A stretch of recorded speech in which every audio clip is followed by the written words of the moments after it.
Hello, solution of 10th October 2021 J Advanced Paper 2. So let me explain these questions and their solution in brief. Question number 1, it says find the value of n from this expression, where this expression indicates the minimum distance x from O on the screen where the minimum intensity will occur. So this is one point source, plane mirror, distances are shown over here. So we will say at P point, let's say this P point is minima, which we are looking for. So we need to find this distance, or we draw it properly, it could be like this. This is SP distance, and we would like to know how much this SP distance is. So SP. We can measure this distance like square root of x square plus 3d square. है ना, और d का value lambda के बराबर है, तो अब चाहेंगे तो इसको हम लेमडा के टर्म में भी लिख देंगे. दैट मीन्स इसको to like under root x square plus 9 lambda square. So इस सोर्स से पी पर जाने के लिए कितना पाथ ट्रेवल करना पड़ेगा वो हम बता सकते हैं. दूसरा, लाइट रे कहाँ से पहुँच रहा होगा, तभी तो इंटरफेरेंस होगा, वो अपने को आइडेंटिफाई करना है. मिरर रखा गया है तो यहाँ पर लाइट जाएगी, वहाँ से रिफ्लेक्ट होकर कैसा जाएगा. सो उसको हम लोग कुछ इस तरह से रिलेट कर सकते हैं जैसे आपने लोड मिरर में किया था कि एक single point source will be behaving like 2 point sources. तो एक इसका इमेज बनेगा, ये H dash same distance back virtual.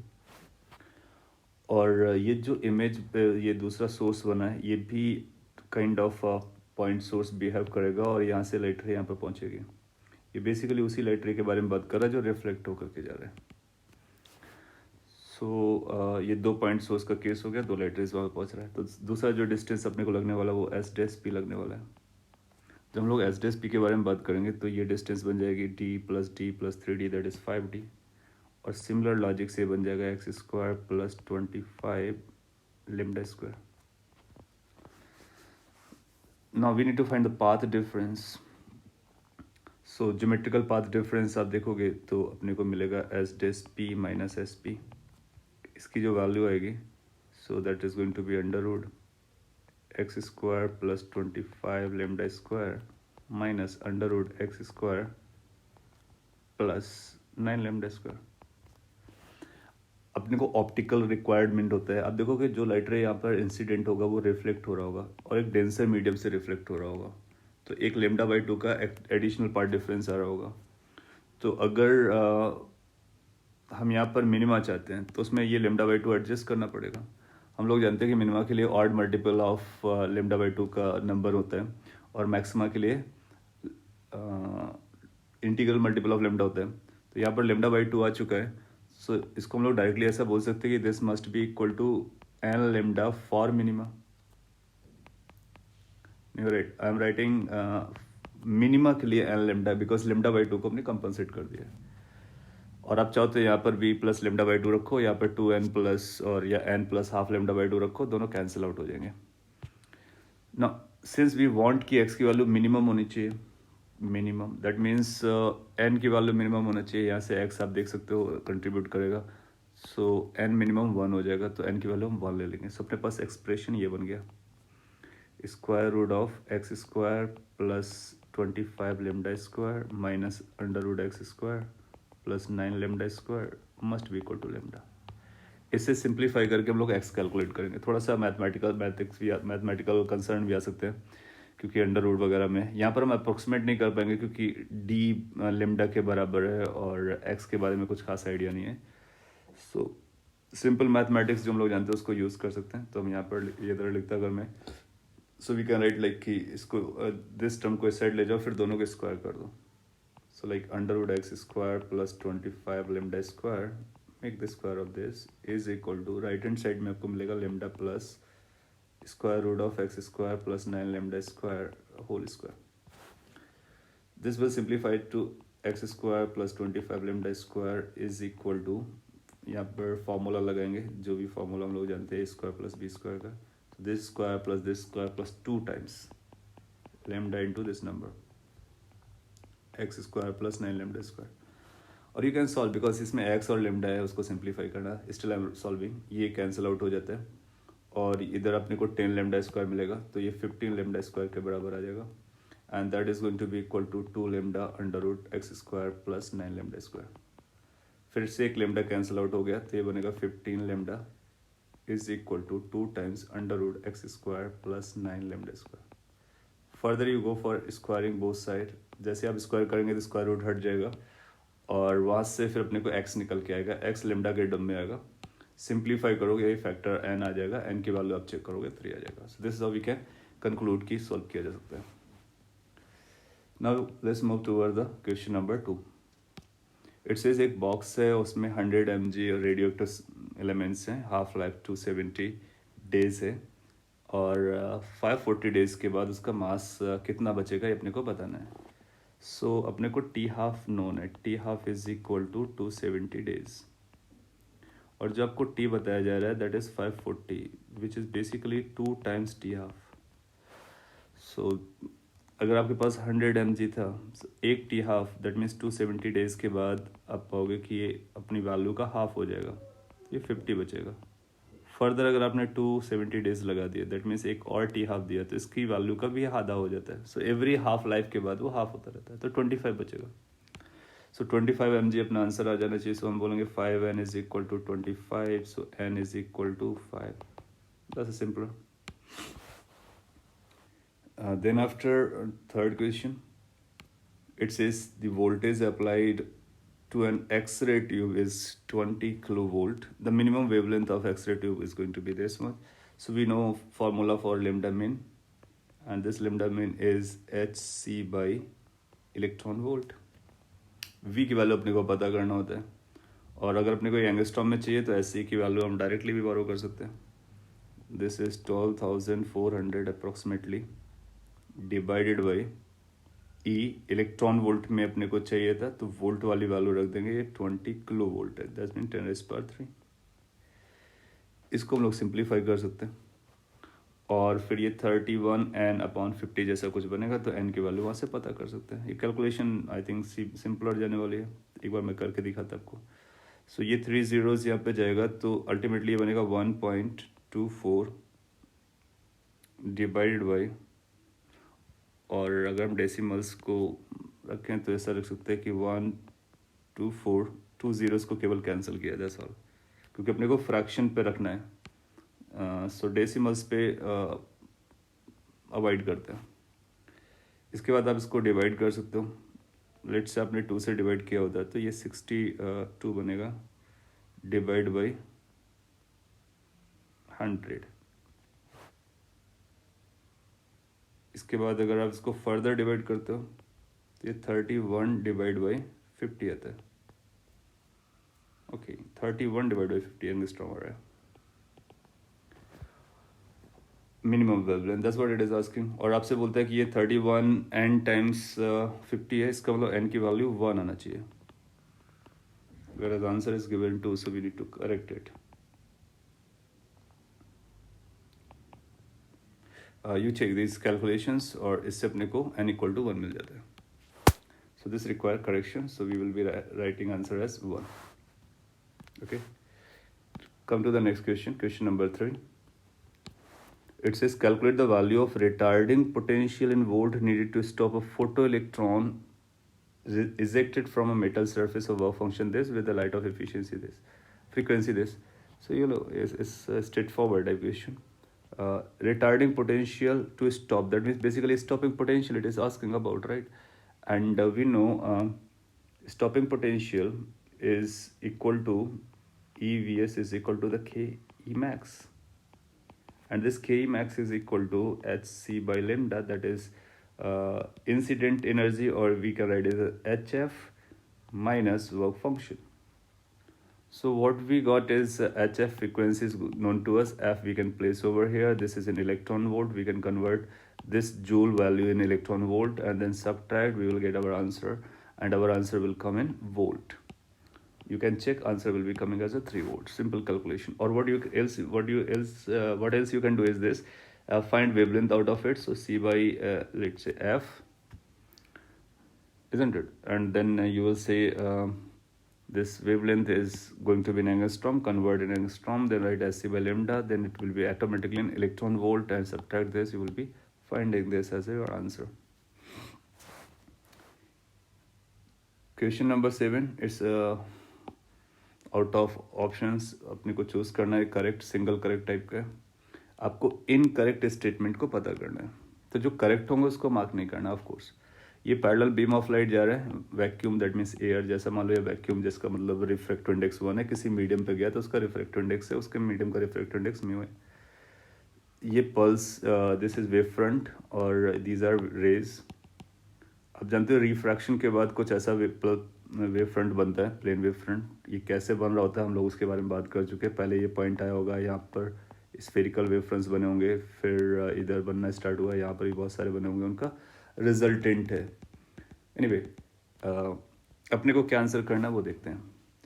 So incorrect पकड़ना है.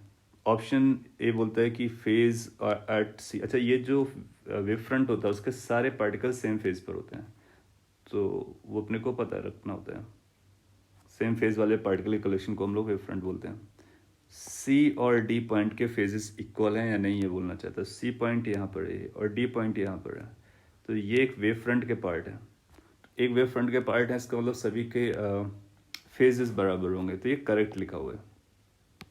फिर आपसे बोलता है कि θ1 θ2 एंगल ऑफ इंसिडेंट और रिफ्रैक्शन है रिस्पेक्टिवली. हाँ, हम लोगों ने चेक भी किया था, फिर रिमेंबर कि इसको हम इंसिडेंट एंगल कहते हैं और इसको हम रिफ्रैक्टेड एंगल कहते हैं. नाउ वी कैन चेक कि आई θ1 है या नहीं.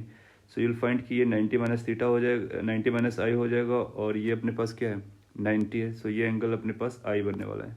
सो पॉइंट इज आई की वैल्यू θ1 है. Similarly you can verify for this, ये 90 डिग्री है और ये अपने लिए क्या बनने वाला है, ये 90 माइनस आर हो जाएगा, तो ये एंगल अपने लिए आर हो जाएगा डायरेक्टली यहीं से ही. सो आर की वैल्यू θ2 है. सो ये जस्टिफाई होता है और हम लोग जानते भी हैं कि θ1 θ2 इस तरह से अगर हम ड्रॉ करते हैं तो आई और आर के इक्विवेलेंट आते हैं. Otherwise we can prove it. Okay, तो ये भी करेक्ट स्टेटमेंट लिखा हुआ है, अपने को इनकरेक्ट पकड़ना है. ए डी की वैल्यू म्यू बी सी होगी. ए डी ये लेंथ है और बी सी ये लेंथ है. अच्छा, ये वैक्यूम पर है, ये मीडियम पर है, तो क्या ये दोनों लेंस बराबर हैं या फिर म्यू से रिलेटेड हैं? तो हम लोग उसके बारे में क्या बोलते हैं, हमको ये पता है कि ए से डी तक जाने में जितना टाइम लगा होगा सेम टाइम बी से सी तक जाने में लगा होगा, तो दोनों के टाइम्स बराबर होंगे. सो यहाँ पर वेलोसिटी v2 होगी और इस मीडियम में वेलोसिटी v1 होगी. सो हम बोलेंगे जो BC डिस्टेंस है, that BC distance is going to be velocity into time, that means v1 into t. AD distance is going to be the velocity which is v2 into t. Same time लगा होगा क्योंकि जितने time में ये pulse यहाँ पहुँचा था उतने टाइम पर यहाँ से वेव फ्रंट यहाँ पर पहुँचा है. We had this in proof. So आप इनको आपस में डिवाइड करोगे तो अपने को मिलेगा BC डिवाइड बाई AD की जो वैल्यू है वो v1 बाई v2 आ जाएगी. और हम लोग जानते हैं कि जो रिफ्रैक्टिव इंडेक्स होता है वो C बाई V होता है. सो V की value basically C by mu होती है, ऐसा बोल सकते हैं. तो ये C बाई एयर या वैक्यूम का 1 हो जाएगा, ये C बाई मीडियम जिसका म्यू हो जाएगा. तो अल्टीमेटली ये म्यू जैसा बनेगा जा करके. सो अपने पास जो रिजल्ट आ रहा है वो ये आ रहा है BC की वैल्यू म्यू टाइम्स AD होने वाली है, जबकि ऑप्शन बोल रहा है कि AD की वैल्यू म्यू टाइम BC है. ये गलत बोल रहा है. So that's wrong. इसका मतलब यही हमारा आंसर है. क्यों? क्योंकि हमको रॉन्ग पकड़ना था. सिंगल करेक्ट है तो हम लोग स्किप कर सकते हैं नेक्स्ट, अदरवाइज उसको भी पढ़ सकते हैं. A और B के फेजेस क्या होंगे? अब देखो A और B सेम वेव फ्रंट का पार्ट है तो सेम फेज पर होगा. सही बोल रहा है. सो C करेक्ट हो जाता है. एक ये इंपॉर्टेंट पॉइंट है, ऐसा क्वेश्चन आपको मिल सकता है, तो हमको पता होना चाहिए कि सेम टाइम यूज़ करते हैं, वेलोसिटी अलग अलग होंगी मीडियम की, और उनको यूज़ करके हम बता सकते हैं. Question number 8, it says in YDSE, ये नंबर अपने को पता है, वेवलेंथ अपने को नोन है, और at a point P on the screen resulting intensity is equal to the intensity due to individual slit. Then distance of point P from the central maximum would be how much? So we know like intensity is given as 4I naught cos square 5/2 identical slits के लिए. अब आपसे बोलता है ये जो I है ना वो भी I naught है, इंडिविजुअल के बराबर है.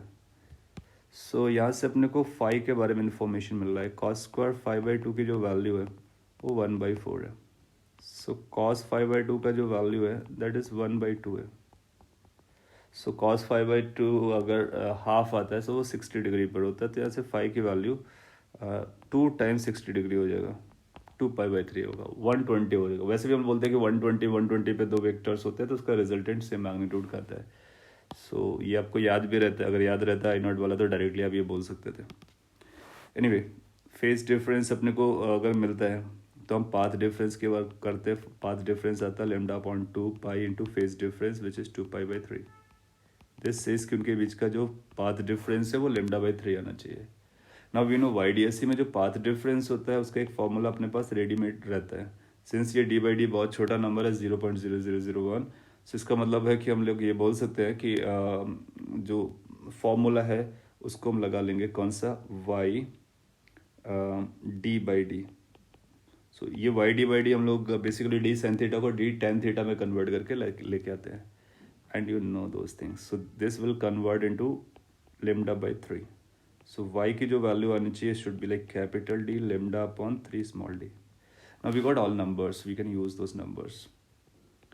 वेवलेंथ अपने को 6000 एंगस्ट्रॉम में दिया गया, तो 10⁻⁻10 लिख करके मीटर में आ जाएगा 3. इस स्मॉल डी के नीचे कैपिटल डी को लेके आते हैं तो ये नंबर बन जाएगा.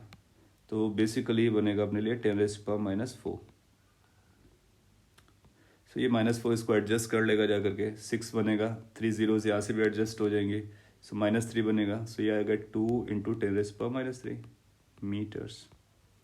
अपने को आंसर ऑप्शन बेस वाइज देना है. सो आप देखोगे कि 2 mm लिखा जा सकता है. ए ऑप्शन करेक्ट हो जा रहा है.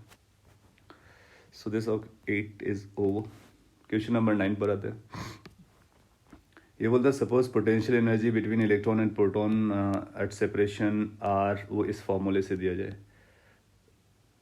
हाइड्रोजन एटम के बारे में बात कर रहा है, हाइपोथेटिकल केस. सो अगर अपने को यू दिया गया है सम k टाइम्स ln/r, आपसे पूछता है कि ratio of energy difference between these levels. My god. So पहले अपने को एनर्जी लेवल्स का पता करना पड़ेगा कि लेवल के हिसाब से एनर्जी कितना होता है, फिर उनका डिफरेंस निकालेंगे दोनों का और फिर उसको डिवाइड करने वाले हैं. यू नो कि एनर्जी को कैलकुलेट करने के लिए एक तो ये एनर्जी हमारे पास लिखा ही हुआ है. काइनेटिक एनर्जी को भी अपने को सर्च करना पड़ेगा कि काइनेटिक एनर्जी कैसे वैरी कर रही है. सो उसके लिए पहले अपने फोर्स कैलकुलेट कर लेते हैं. Attractive force du/dr, so that's going to be -k ln r का जो डिफरेंशिएशन आएगा वो 1/r आ जाएगा. सो ये फोर्स हो जाएगा. हम लोग जानते हैं इस फोर्स की वैल्यू mv²/r के बराबर होनी चाहिए. So magnitude wise k/r should be equal to mv²/r. यहाँ से आप देखो कि जो mv² है और बाई 2 करते हैं दैट इज काइनेटिक एनर्जी, इसकी वैल्यू k/2 आ रही है. पॉइंट है इसकी काइनेटिक एनर्जी कांस्टेंट आ रही है. दैट मीन्स काइनेटिक एनर्जी इस बात से डिपेंड नहीं कर रही है कि किस रेडियस में हम लोग चल रहे हैं, किस ऑर्बिट पे. सभी ऑर्बिट की स्पीड बराबर है. ठीक है. तो काइनेटिक एनर्जी डिफरेंट लेवल पे अपना कोई इन्फ्लुएंस नहीं देने वाली है. और पोटेंशियल एनर्जी हमारे यहाँ से आ रहा है.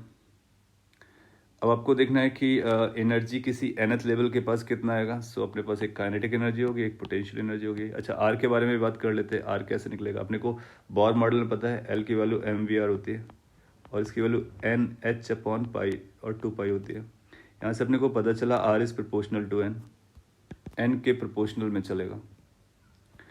सो अगर एन के प्रोपोर्शनल में चलेगा तो पोटेंशियल एनर्जी हमारे एन के प्रोपोर्शनल में चलेगी.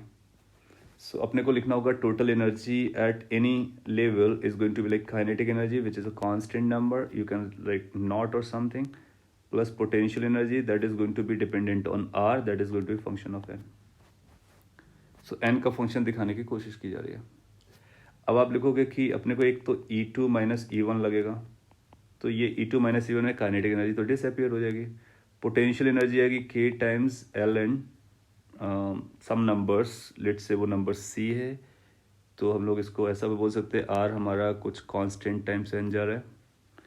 सो we can write it like c into 2 minus k ln c into 1. So this will basically turn out to like k ln 2. इसका रेशियो ले लेंगे. Then we will go for E4 - E2 second transition. इसके लिए आएगा K L N, again kinetic energy will cancel out because कि दोनों में same amount का रहा होगा, तो ये 4c रहा होगा और यहाँ पर 2c रहा होगा। रेशियो वाइज जाएंगे तो ये के एल एन 2 बन जाएगा।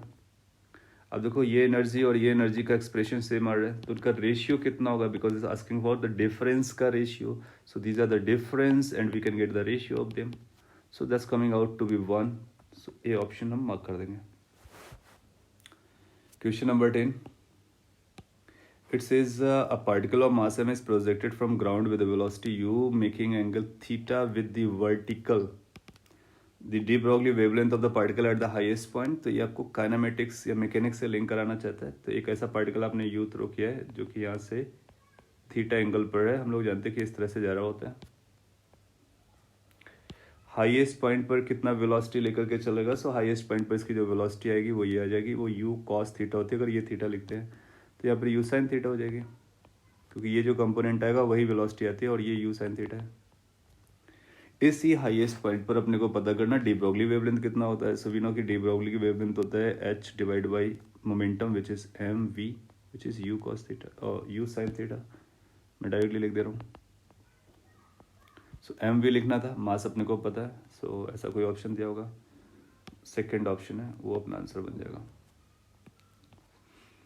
Question number 11, it says in a photo statement से अपने को पता करना है कि स्टेटमेंट्स कौन से करेक्ट है कौन से फॉल्स है। सो ऐसा बोलता है in a photo electric effect even for monochromatic incident, that means single wavelength के बारे में लोग बात कर रहे हैं। Photo electrons are emitted with a spread of velocity, see of course because we know the kinetic energy ranges from zero value to its max value। सो अगर kinetic energy 0 से मैक्स तक जा रही होती है तो वेलोसिटी भी रेंज होती है, स्प्रेडेड होती है। It's not a single velocity you are going to get of photo electrons. So whatever you are saying as the statement that's correct.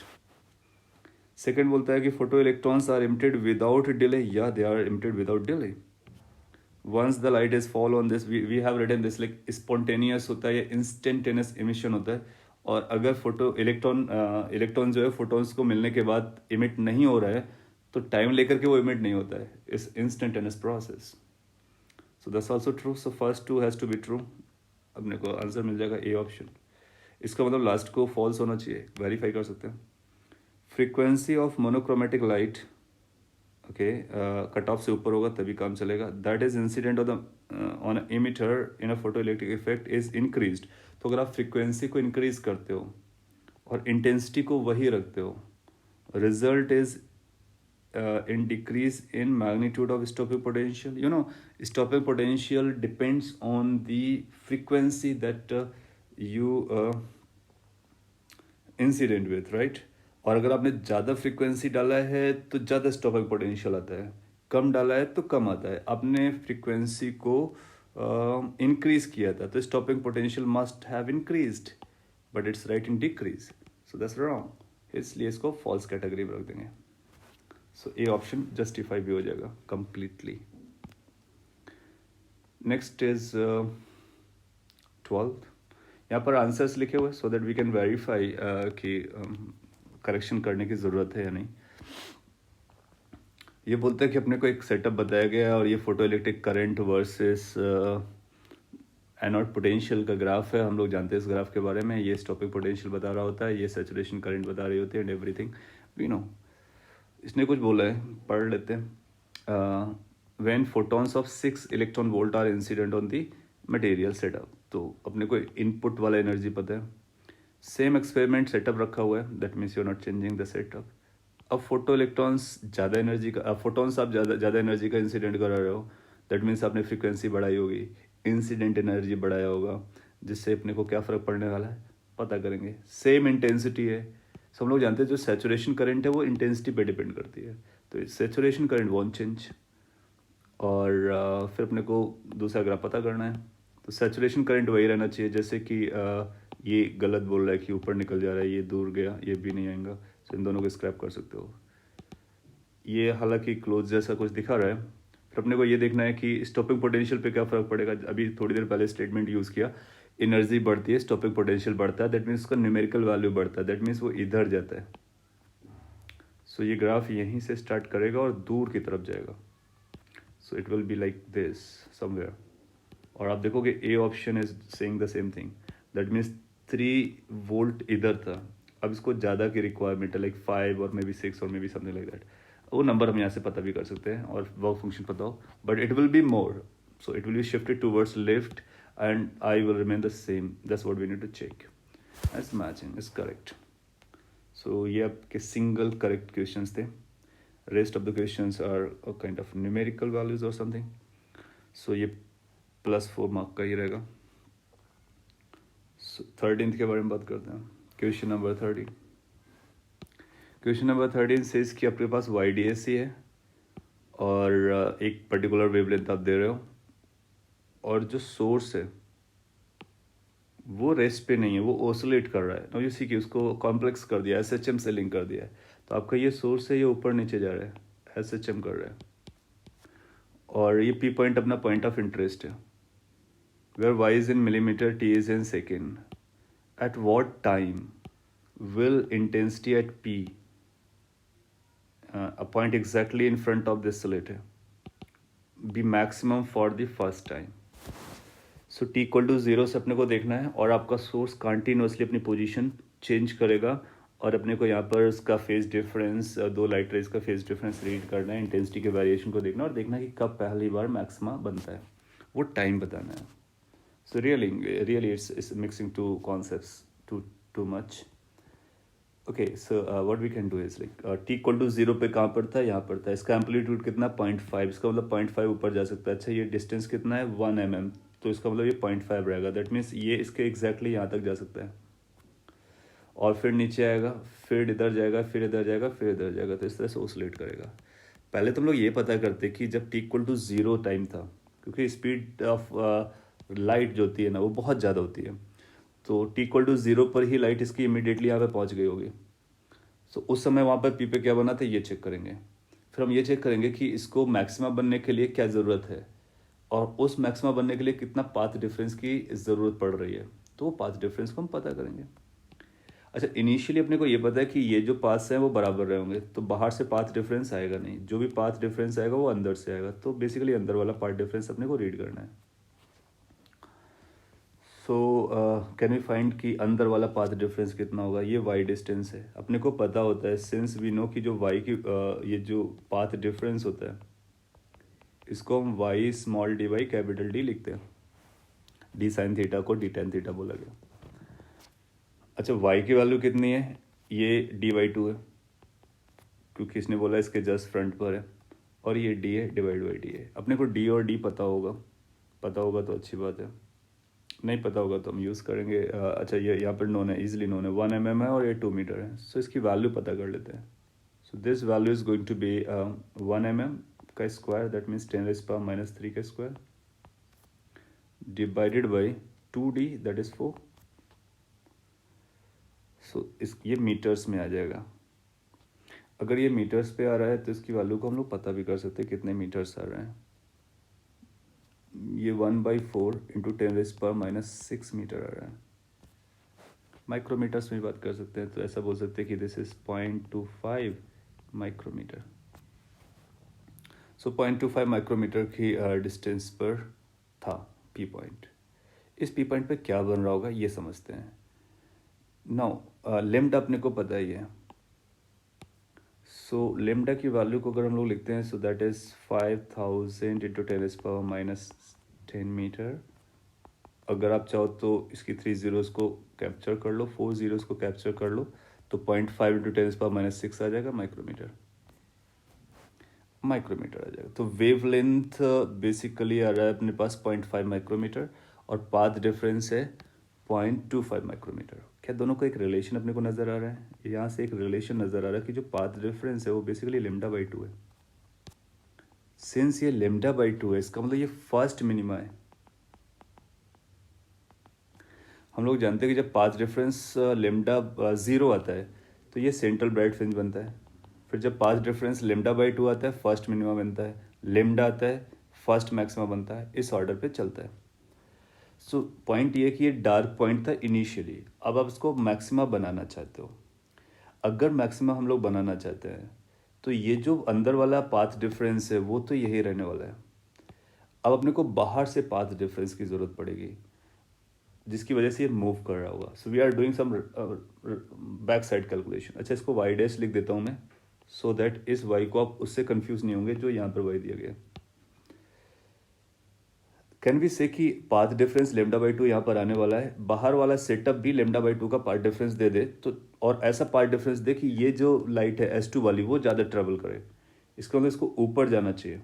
So let से ये वाई डिस्टेंस पर ऊपर गया, यही वाई डिस्टेंस अपने को पता करना है, तो उसकी वजह से ये पाथ ज़्यादा ट्रेवल करेगा. Let me use a different colour so that you can differentiate. So ये ज़्यादा डिस्टेंस चलेगा और ये कम डिस्टेंस चलेगा. आई एम नॉट सेइंग कि वाई की वैल्यू अभी उसके लेवल पर आ गई है, जस्ट किसी टी टाइम पर पकड़ते हैं, कहीं भी ये डिस्टेंस हो सकती है इसलिए वाई लिखा है. नो, यहाँ पर भी सिमिलर टाइप का पाथ डिफरेंस आएगा और हम S2 को ज़्यादा ट्रैवल करवा रहे हैं और S2 पहले ट्रैवल कर चुका है एक्स्ट्रा लेमडा बाई टू. तो हम चाहेंगे कि यहाँ पर भी पाथ डिफरेंस हमारा लेमडा बाई टू आ जाए. अगर आउटसाइड का path difference lambda by to आया और इनसाइड का लेमडा बाई टू ऑलरेडी है तो दोनों मिलकर के इस पॉइंट को फर्स्ट मैक्सिमम बना देंगे, फर्स्ट मैक्सिमम बना देंगे. सो और ये पहली बार मैक्सिमम बन रहा होगा. हो सकता है कि ये पार्टिकल और ऊपर जाए और जो भी कहानी हो वो बाद में देखेंगे. तो वो टाइम पता करने के लिए हम पहले ये वाई पता करते हैं. नो, सो अपने को ये पता करना, लेट से कि ये जो लोकेशन है इसका नाम कुछ ए दे देते हैं. So we would like to have कि AS2 minus AS1 as lambda by two, that's our target. No, ये भी कुछ वैसा ही है D, और जिस तरह से यहाँ पर सेपरेशन होता है और यहाँ पर हम इस D को यूज़ करते हैं तो अभी हमारे लिए ये डिस्टेंस यूज़ हो जाएगी और ये पॉइंट हो गया. अगर हम इन लोग यहाँ पे स्क्रीन रखते हैं तो इसी का रिवर्स जैसा कुछ हो रहा है, तो सिमिलर टाइप का फॉर्मूला हम लोग यहाँ पर भी लगा सकते हैं. तो कैन वी से कि यहाँ पर ये जो वाई डैश है या फिर वाई है जिसको हमने वाई नाम दिया y, this is going to be equal, जो पाथ डिफरेंस आएगा उसकी वैल्यू वाई पर डिपेंड करेगी और इस वाले डी पर डिपेंड करेगी. ये जो डी है दैट मीन्स ओरिजिनल वाला डी, और कैपिटल डी के टाइम नाम पर ये 1 मीटर आ जाएगा. So path difference will be given by this, और यही पाथ डिफरेंस हमारा कितना हो जाना चाहिए, लेमडा बाई टू. सो ये जो फॉर्मूला है स्क्रीन के जो साइड हम लोग लगाते हैं इस साइड भी लगा सकते हैं पाथ डिफरेंस वाला, क्लास में भी डिस्कस किया है. तो क्या यहाँ से अपने को ये पता चला कि जो वाई अपने को लगने वाला है that is lambda by to D. एक बार ये वाई पता चल गया तो अब हम टी निकाल सकते हैं कि कौन सा हमारे वाई की रिक्वायरमेंट थी, तो किस टाइम पर वो वाई अपने को अचीव हो रहा है. सो इसलिए कि पहले हम वाई पता करते हैं फिर टी पता करते हैं. नो, इस नंबर को पता भी किया जा सकता है, let's find it out. So lambda was 5000 angstrom 10⁻10. 2 times d came out, or d was given as 1 mm, so 10⁻3. Simplify करते 3 और 3 जीरोस मिलकर के 6 बनाएंगे तो ये 5/2 दैट इज 2.5 और 6 दैट मीन्स 10⁻4, इतना मीटर बचेगा. और अगर हम इसको mm में लिखना चाहें क्योंकि वाई हमारा mm पे जा रहा है, सो क्या इसकी वैल्यू mm के पॉइंट ऑफ व्यू से एक ज़ीरो को और ऑब्जर्व करना पड़ेगा, 0.25 mm हो जाएगा. तो जब y की वैल्यू 0.25 mm होगी उस टाइम की हमको ज़रूरत है. अब आप SHM वाले पोर्शन पर आ जाओ, और SHM वाला पोर्शन आपको ये बताएगा कि y के हिसाब से t कौन सा रिक्वायर्ड है. So y is required as 0.25 और ये अपने पास 0.5 था, sine particular number that is πt/6. ये इसको डिवाइड करोगे तो हाफ आ जाएगा. सो अपने को कुछ ऐसा मिल रहा है, sine πt/6 is equal to half, which basically says कि πt/6 की जो वैल्यू है वो 30 डिग्री आनी चाहिए. 30 डिग्री बोले तो गए तो π/6 आना चाहिए. इसका मतलब t कितना आना चाहिए, 1 second. That means after 1 second you will find कि y उस वैल्यू पर पहुंच जाएगा जिस वैल्यू पर रिक्वायरमेंट हमारी यहाँ की मैक्सिमा की फुलफिल हो जाएगी. So that's good one. अगर आप रिलेट कर पा रहे हो तो बहुत अच्छी बात है. अगर आपने क्लास में भी सॉल्व कर दिया है that's a perfect. Question number 14. A parallel beam of uniform monochromatic light of particular wavelength has intensity this. The number of photons in 1 meter cube of radiation would be what? So एक parallel beam of light है तो उसको हम लोग कुछ light जैसा दिखा के बना लेते हैं और लेट से ऐसा बीम ऑफ लाइट जा रहा है. And you are catching 1 mm³ volume. So उसके लिए अपने को एक अगर इधर वॉल बना दिया या फिर एरिया चूज कर लिया, ये एरिया, क्योंकि 3 डायमेंशन में एक और डायमेंशन जाएगी जो अंदर जा रही है, वो इस एरिया को बता रही होगी। और यहाँ पर कुछ डिस्टेंस चूज कर लिया ये। तो इस वॉल्यूम पर अगर हम लोग देखना चाहेंगे ऐसे 3 डायमेंशन देखोगे तो क्यूब जैसे, क्यूबाइड जैसा कुछ नजर आएगा। उस पर कितने फोटॉन्स होंगे वो अपने को पता करना है, फोटोन डेंसिटी भी बोल सकते हैं उसको। सो अगर आप टी टाइम तक वेट करते हो तो ये डिस्टेंस सी टी होगी, क्योंकि वो सी स्पीड से चल रहे होते हैं। और ये एरिया है, तो यहाँ से अपने को वॉल्यूम पता चल जाएगा कितना जाने वाला है। सो अगर अपने को वॉल्यूम की बात करनी होगी तो वॉल्यूम को हम लोग लिख सकते हैं A into c t. T second में वो वॉल्यूम आया होगा। एनीवे अपने को इंटेंसिटी पता है, तो इंटेंसिटी के बारे में कुछ लिखता मैं। Now how to write the intensity? Intensity is written as energy per unit time per unit area cross sectional area. So energy is Sc by lambda for 1 photon. Let's say n photon per second. So n is the number of photons per second. So that becomes power divided by area. So that becomes intensity. और ये intensity अपने को पता है। अब अपने को अगर इसको हम वॉल्यूम से डिवाइड करना चाहें या इसको रीराइट करना चाहें तो क्या हम इसको ऐसा लिख सकते हैं, n which is n into H C by lambda divided by a। और लेट से यहाँ पर हम सी टी से मल्टीप्लाई करते हैं तो यहाँ पर भी हम ओके, ये अभी तक अपने को पता है राइट। ये जो एन है ये पर सेकेंड है, पर सेकेंड है। सो अगर आप चाहो तो इसको स्मॉल एन को हम लोग कैपिटल एन बाई टी लिख सकते हैं, जहाँ पर capital N is total number of photons per T. और अब सी से मल्टीप्लाई कर दो। नाउ इससे ये जो टर्म बन रहा है इसको हम लोग पढ़ना सीखेंगे, ये टर्म है क्या। So small N was the number of photons per second, और उसको हम कैपिटल एन बाई टी लिख सकते हैं, जहाँ पर capital N is the number of photon, that's all. ये जो नंबर लिखा हुआ है ये बता रहा है number of photons per unit volume, क्योंकि वी की वैल्यू यही लिखी हुई है। सो ये हमारे लिए फोटॉन की डेंसिटी आ गया, फोटॉन डेंसिटी। और यही नंबर अपने को पता करना है। लेट्स से इस नंबर का नाम हम एन डैश दे देते हैं, या इसको हम एन बाई वी पकड़ लेते हैं। Photon density, N is number of photons, V is the volume. इसकी वैल्यू आ जाएगी H C square by lambda. Now it's over. How it's over? We can simplify this कि अपने को फोटोन डेंसिटी पता करना है। ये फोटोन डेंसिटी है, इसकी वैल्यू आ जा रही है I divide by H C square by lambda. तो लेमडा को आप ऊपर रख सकते हो।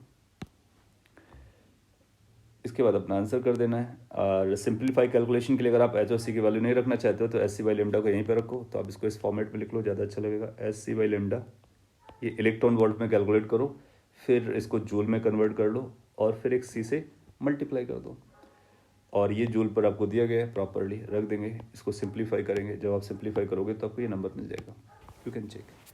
सो small N is number of photons, मैं लिख देता हूँ, पर सेकेंड, और capital N is number of photons, total number of photons. और जो एन बाई वी है उसको फोटोन डेंसिटी भी कहते हैं, because it's total photon per unit volume. So photon density. Simple question ऐसे पूछ भी लिए जाते हैं। सो रिलेट करना, लैंग्वेज समझना हमारे लिए काफ़ी इंपॉर्टेंट है। क्वेश्चन नंबर 15 ये बोलता है what is energy in electron volt of an electron in hydrogen atom in ground state. ये तो हम लोग जानते हैं, लेकिन एक कंडीशन लगा रहे हैं क्या, if potential energy of electron is taken to be zero, if potential energy of electron is taken to be zero in the first excited state. Okay, so हम लोग जानते हैं कि जब कोई पोटेंशियल एनर्जी बताते हैं ना किसी भी लेवल की, तो उसके लिए एक रेफरेंस चल रहा होता है, और ये रेफरेंस हमारा बदल रहा है। तो रेफरेंस बदलने से सारी वैल्यूज़ बदल जाएंगी, लेकिन जो डिफरेंसेस होंगे वो नहीं बदलेंगे, क्योंकि हम लोग जब डिफरेंस ऑफ पोटेंशियल एनर्जी निकालते हैं तो रेफरेंस हमारा डिसअपियर हो जाता है। दैट्स अ क्रक्स लॉजिक जिस पर अपने को अटेंशन देना है, और एक बार वो हम लोगों ने समझ लिया तो काम हो जाएगा। लेट्स से कि एक एनर्जी लेवल है और एक ये इसका ग्राउंड स्टेट लेवल है। सो एन इक्वल टू ये अपना 1 है और ये एन इक्वल टू 2 है। n equal to 2 is the first excited level.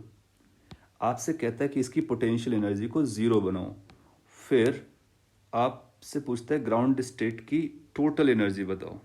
तो अभी तक जो हम लोग जानते हैं पहले उसको समझते हैं, पोटेंशियल एनर्जीज को और काइनेटिक एनर्जीज को। तो काइनेटिक एनर्जी फ्रेम पर मतलब ये रेफरेंस पे डिपेंड नहीं करेगा। काइनेटिक एनर्जी इस लेवल की 13.6 इलेक्ट्रॉन वोल्ट होती है और इसकी 3.4 होती है। पोटेंशियल एनर्जी जो हम लोग अभी यूज़ करते थे that used to be minus double of it, तो 2 टाइम्स 13.6 और ये माइनस 2 टाइम्स 3.4, इन दोनों को ऐड कर देते तो अपने को टोटल एनर्जी मिलता है। लेकिन अब उसने बोला कि इस नंबर को आपको ज़ीरो पकड़ने का, तो कुछ ऐसा करो, कुछ ऐसी वैल्यूज़ ऐड करो या रेफरेंस पकड़ो कि ये ज़ीरो हो जाए। इसका मतलब हम एनर्जीज में इसका प्लस वर्जन ऐड करते हैं। तो सपोज कर ली इसमें हमने +2 इंटू 3.4 ऐड कर लिया होता है, तो ये हमारा नया पोटेंशियल एनर्जी ज़ीरो बना देता।